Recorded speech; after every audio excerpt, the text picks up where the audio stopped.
ના અધ્યક્ષસ્થાને કેબિનેટની બેઠક મંગળવારે મળેલી. મુખ્યમંત્રીશ્રીની સૂચનાના આદેશ મુજબ નવસારી અને વલસાડ જિલ્લામાં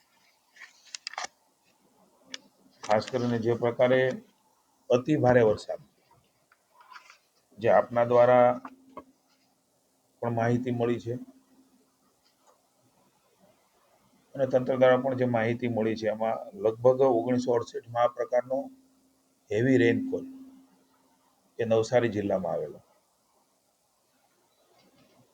વરાણામાં પણ આ પ્રકારનો વરસાદ આવેલો, પણ અત્યારે જે વરસાદ છે અને જે ભયજનક સપાટી છે એ 28થી વધીને 43 સુધી પહોંચ્યો એવો સૌપ્રથમવાર આ બનાવ એ બનેલો છે.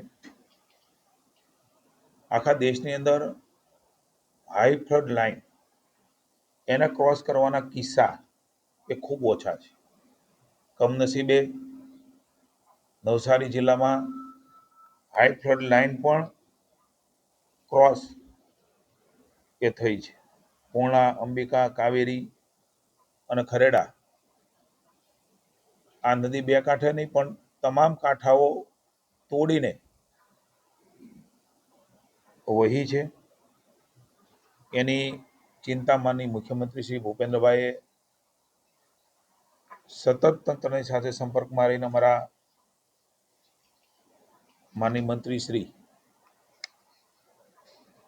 નરેશભાઈ પટેલ, જે વિસ્તાર અસરગ્રસ્ત છે, ગણદેવી, ચીખલી, નવસારી મહાનગર અને આજુબાજુના ગામો,